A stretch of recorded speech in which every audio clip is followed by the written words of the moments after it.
Good morning student. Online classes में Vinayak school की ओर से आप सबका स्वागत है। आज हम पाठ एक कला एवं कला के विभिन्न स्वरूप और उनकी परिभाषा के बारे में जानकारी हासिल करेंगे। कला और कला की विभिन्न स्वरूप। कला शब्द जो है सबसे पहले तो ये कैसे बना है, तो कला शब्द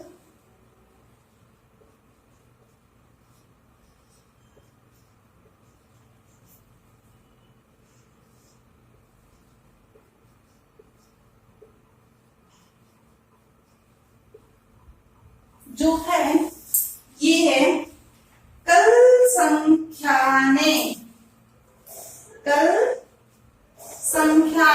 धातु, कल संख्याने धातु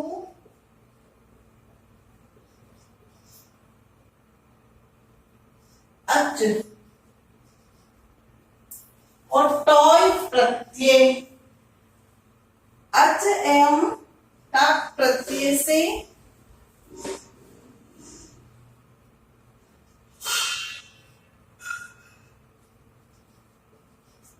कल संख्याने धातु और अच एवं टाक प्रत्यय के संयोग से निर्मित है।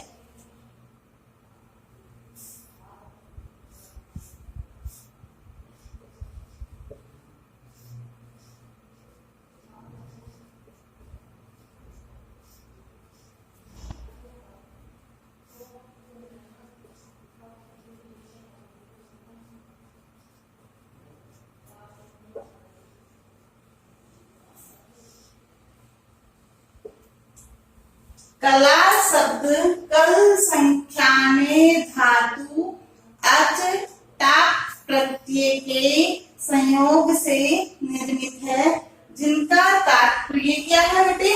अभिव्यक्ति, जिसका तात्पर्य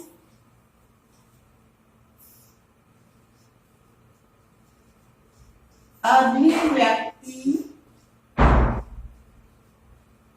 है।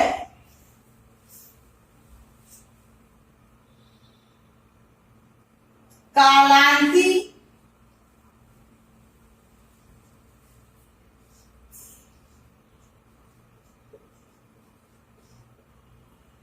कालांती का अर्थ होता है अर्थात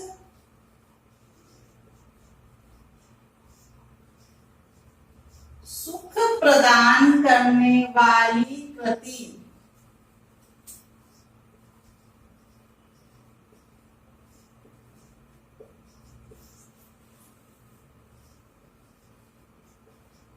कौन सी कृति?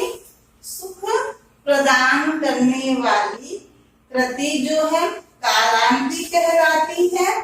और इसके साथ साथ कला का सामान्य अर्थ कुशलता पूर्वक किया गया कार्य। कृति अर्थात कुशलता पूर्वक किया गया कार्य जो है वो कला कहलाती है, कला होती है। समझ में आया क्या? कला पर जो है अनेक विद्वानों की मतभेद रहे हैं। कला के बारे में अलग अलग विद्वानों की मतभेद हुए हैं। तो प्लेटो ने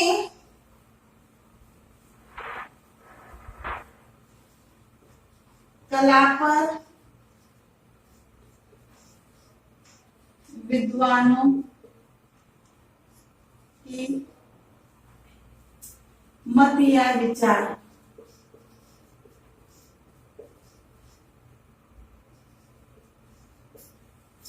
तो कला पर जो विद्वानों का मत आया उसमें सबसे पहले प्लेटो ने क्या कहा? देखो, प्लेटो ने कहा है कि कला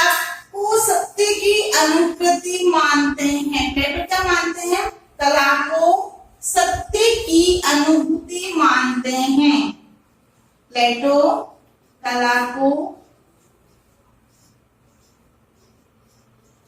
सत्य की अनुकृति मानते हैं।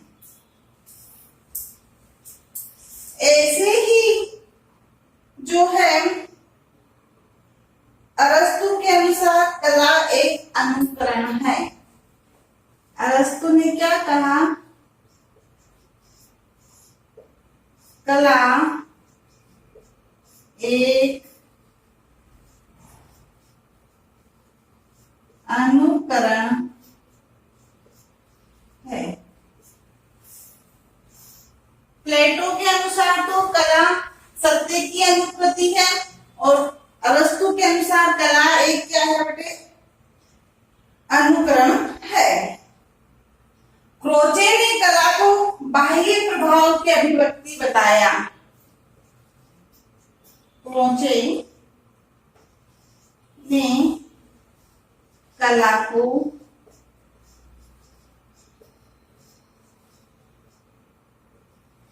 बाह्य प्रभाव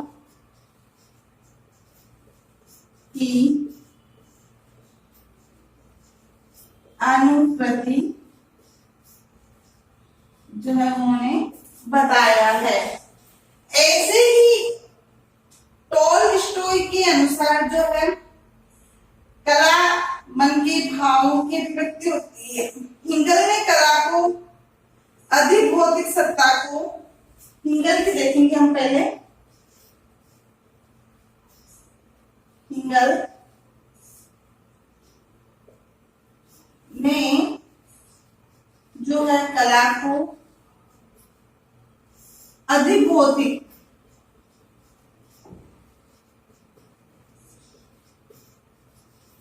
हिंगल ने क्या कहा है?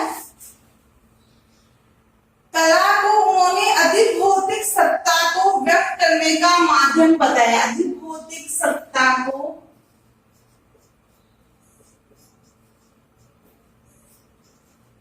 व्यक्त करने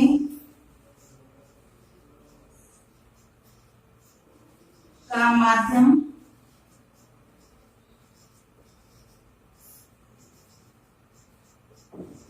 बताया है। उसके बाद टॉलस्टॉय ने अपने विचार व्यक्त किए। उसमें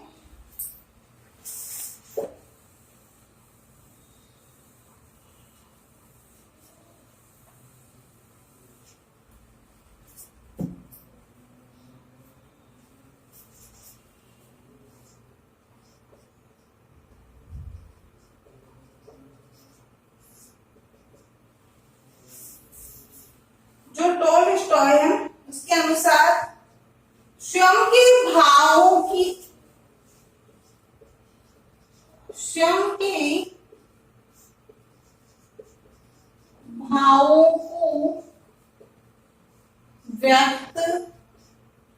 व्यक्ति जब अपने स्वयं के भावों को व्यक्त करता है तो किससे करता है बेटे? व्यक्त भावों को व्यक्त करेगा क्रिया, रेखा, रंग, व्यक्त क्रिया,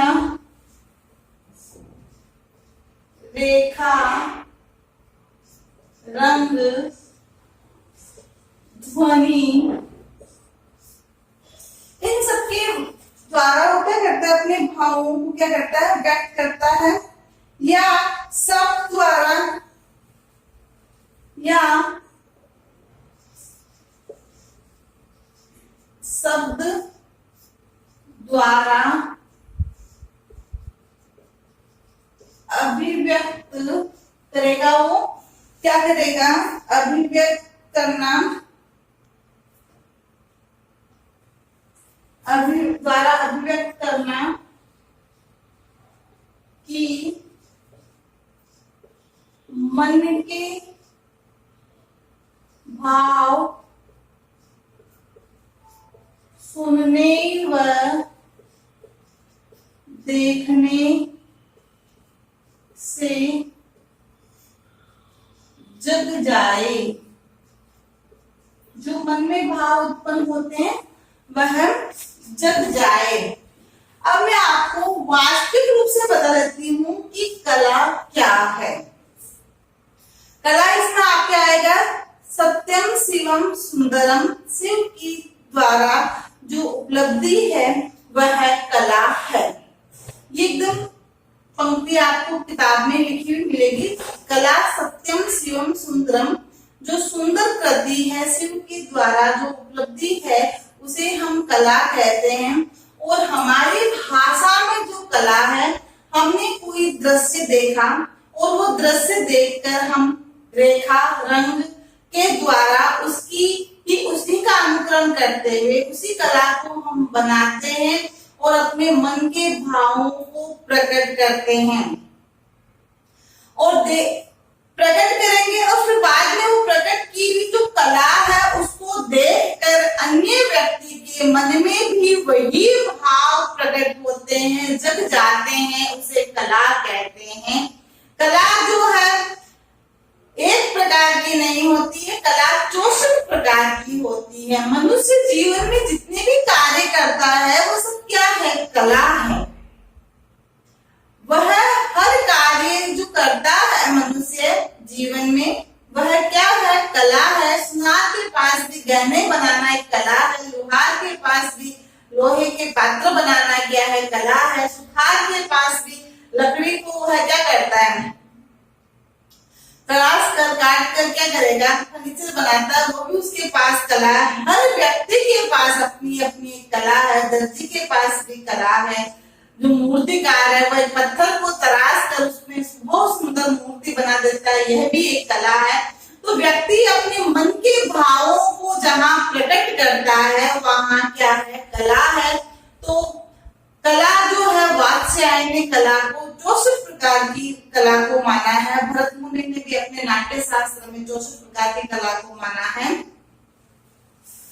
अब कला को जब हम देखते हैं तो कला को 2 भागों में बांटा गया है। कितने भागों में बांटा गया है? कला को 2 भागों में बांटा गया है। एक तो है ललित कला और दूसरी है उपयोगी कला।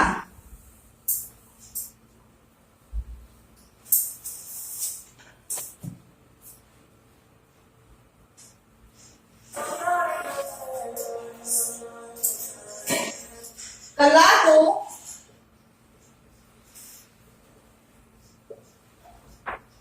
गुणों के आधार पर 2 वर्गों में बांटा गया है।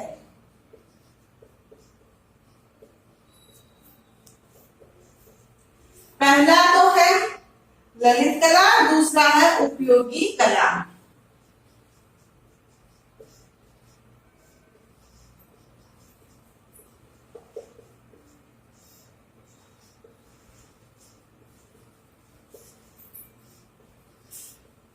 दूसरी कौन सी है? उपयोगी कला। ललित कला किसे कहते हैं? ललित कला का संबंध सौंदर्य बोध व आध्यात्मिक चेतना से है। ललित कला का संबंध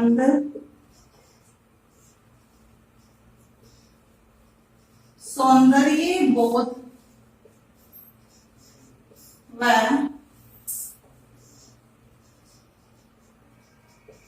आध्यात्मिक चेतना से है। जबकि जो उपयोगी कला है वह कला का जो लक्ष्य है वह मानव की भौतिक आवश्यकता को पूर्ण करना है। जबकि उपयोगी कला का लक्ष्य मानव की भौतिक आवश्यकता को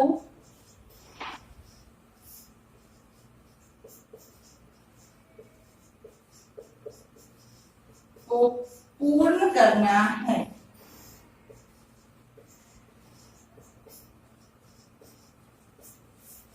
आया क्या समझ में? मानव की जो भौतिक आवश्यकता है उसकी पूर्ति करना है। अब हम देखते हैं कि ललित कला को भी जो है कई भागों में बांटा गया है।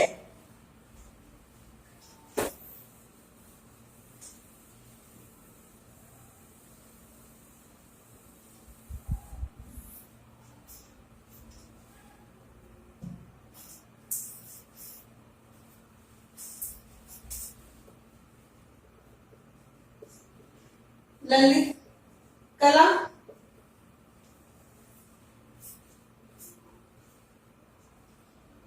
को भी दो भागों में बांटा गया है, दृश्य कला और दूसरा है प्रदर्शनकारी कला। कितने भागों में बांटा गया है ललित कला को बेटे? दृश्य कला और प्रदर्शनकारी कला, जिसे हम कहते हैं मंचीय कला।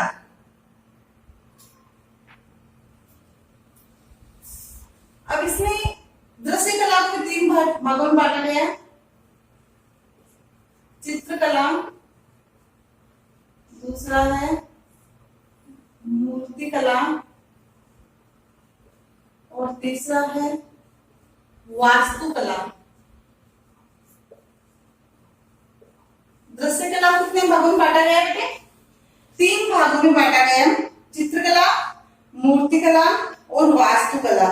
ऐसे ही प्रदर्शनकारी कला को भी तीन भागों में बांटा गया है, संगीत कला, नाट्य कला और नृत्य कला।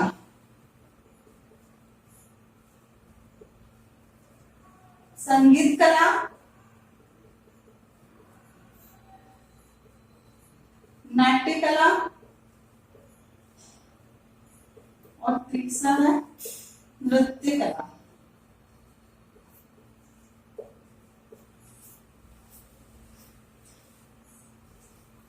कला को गुणों के आधार पर दो भागों में बांटा गया है। पहला तो है ललित कला और दूसरा है उपयोगी कला। ललित कला का संबंध सौंदर्य बोध व आध्यात्मिक चेतना से है, जबकि उपयोगी कला का लक्ष्य मानव की भौतिक आवश्यकताओं को पूर्ण करना है या उनकी पूर्ति करना है। अब ललित कला का संबंध भी जो है अनेक प्रकार की कलाओं से, तो उसको भी बांटा गया है। एक तो उसे बांटा गया है ललित कला को दृश्य कला और दूसरा प्रदर्शनकारी कला के रूप में। दृश्य कला में चित्रकला, मूर्तिकला, वास्तुकला को शामिल किया गया है और प्रदर्शनकारी कला में संगीत कला, नाट्य कला व नृत्य कला को जो है शामिल किया गया है। उसके बाद हम देखते हैं आदिम कला।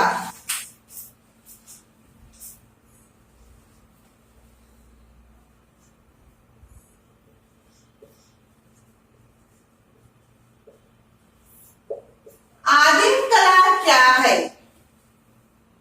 शहरी सभ्यता से सुदूर रहने वाली जनजातियों के द्वारा बनाई गई कला जो है वो आदिम कला कहलाती है। और साधारण सी भाषा में आपको मैं बता दूं, आदिवासियों के द्वारा बनाई गई कला आदिम कला है। शहरी सभ्यता से सुदूर रहने वाली जनजातियां, जंगलों में निवास करने वाली जनजातियां जो है उनके द्वारा बनाई गई कला जो है वह आदिम कला कहलाती है।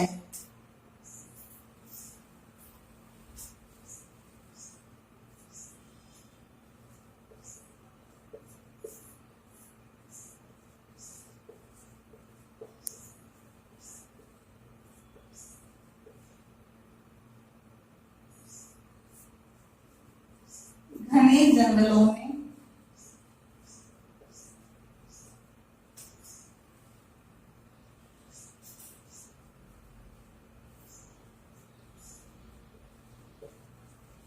आदिम अवस्था में रहकर संघर्षमय जीवन व्यतीत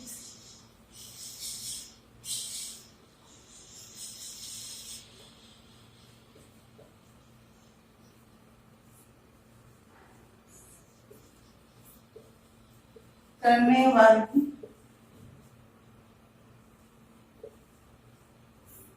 मानव जातियां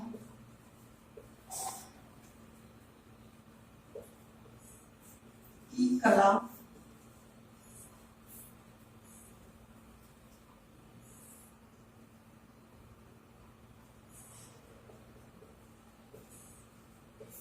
आदिम कला कहलाती है। प्रागैतिहासिक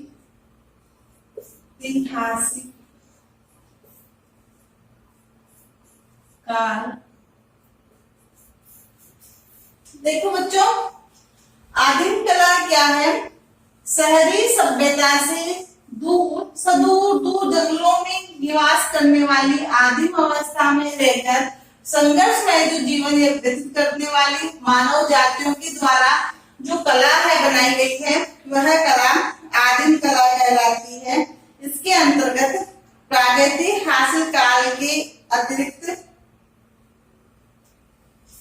प्रागैतिहासिक काल जो किसे कहते हैं, प्रश्न बोर्ड एग्जाम में कई दफे पूछा गया है।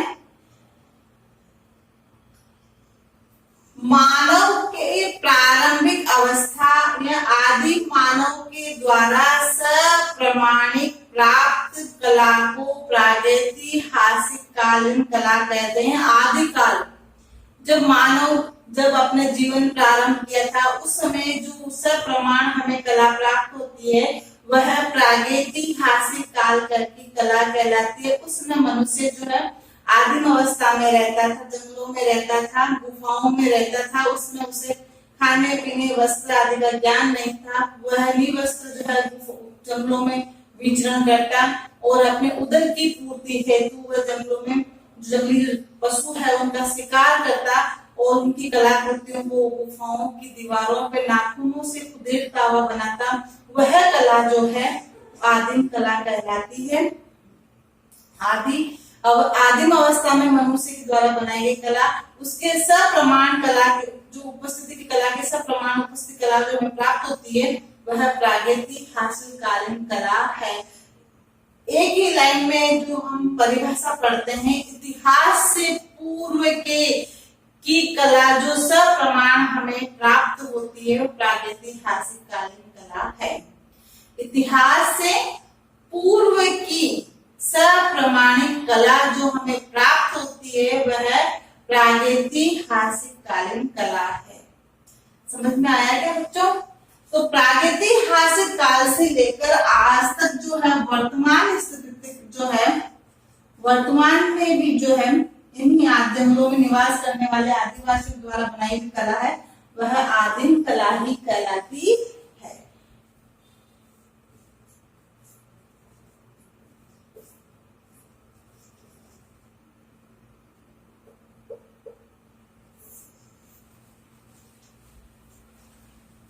समझ में आया क्या बच्चों? आदिम कला किसे कहते हैं? आदिम कला किसे कहते हैं? शहरी सभ्यता से सुदूर जंगलों में निवास करने वाली जनजातियों के द्वारा बनाई गई जो कला है वह आदिम कला कहलाती है। और प्रागैतिहासिक काल किसे कहते हैं? इतिहास से पूर्व के सप्रमाणिक कला जो प्राप्त है, सप्रमाणिक काल की जो कला प्राप्त है वह प्रागैतिहासिक कालीन काल की कला कहलाती है। अब मैं आपको गृह कार्य दूंगी।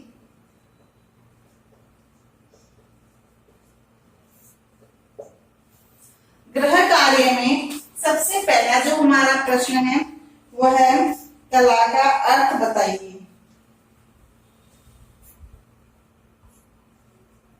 प्रश्न संख्या 1, कला का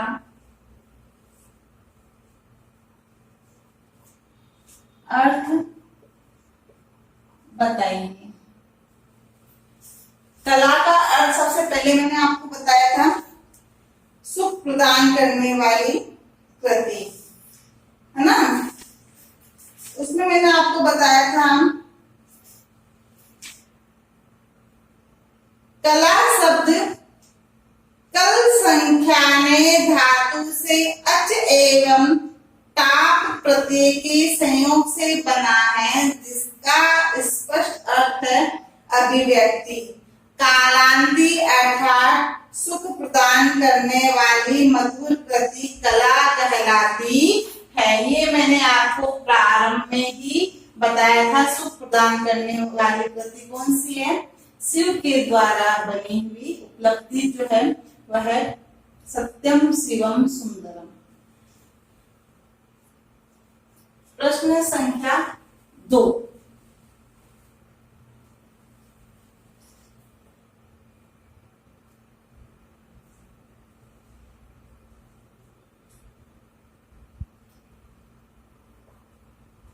कला को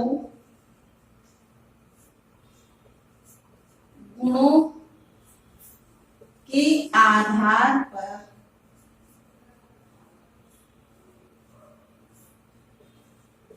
कितने भागों में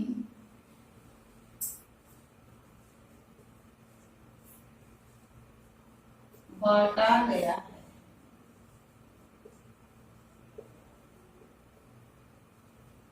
तो कला को गुणों के आधार पर 2 भागों में बांटा गया है, ललित कला और उपयोगी कला। तो ललित कला को भी कितने भागों में बांटा है वह भी आपको उसमें बताना है। फिर आपका प्रश्न है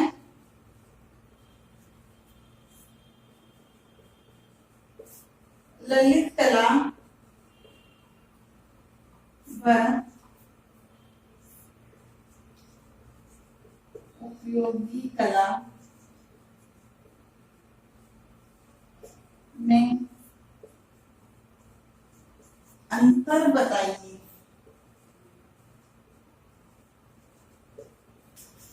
तो ललित कला तो किसे कहा बेटे? ललित कला का संबंध सौंदर्य बोध व आध्यात्मिक चेतना से होता है, और उपयोगी कला का संबंध जो है मानव की भौतिक आवश्यकताओं की पूर्ति से लिया गया है। वैसे अगर हम देखें दोनों के अंदर तो अंतर बहुत ही सरल है। इसके अंदर उपयोगी कला के अंतर्गत एक प्रकार की अनेक कृतियों का सृजन किया गया है, जबकि ललित कलाओं में मौलिकता व रचनाओं पर विशेष ध्यान दिया गया है। उसके बाद प्रश्न संख्या 4,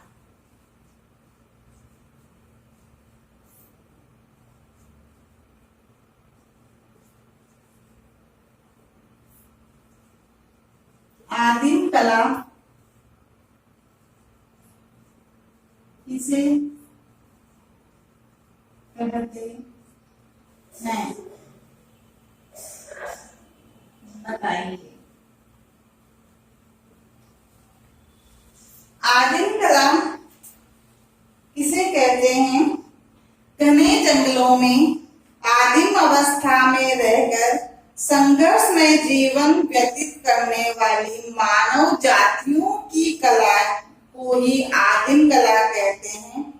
प्रागैतिहासिक काल के मानव के द्वारा गुफाओं की दीवारों, चट्टानों आदि पर उकेरी गई कृतियां और उनकी परंपराएं, औजारों का निर्माण वगैरह है, ये आदिम कला में ही शामिल होते हैं। उसके बाद जो है आपका प्रश्न वो आता है परिभाषाओं से संबंधित, कि जो है कला की परिभाषा बताइए, या कला की परिभाषा का अर्थ बताइए। इसके साथ साथ ऐड कर दूं क्या, अलग से प्रश्न 5।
कला पर विचार,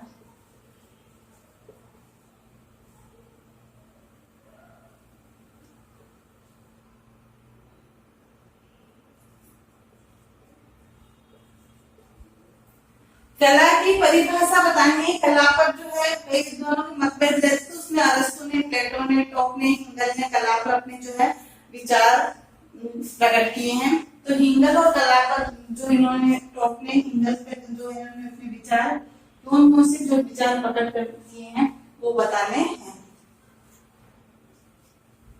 कला पर जो विचार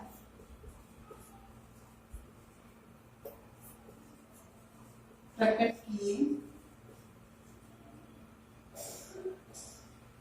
बताइए।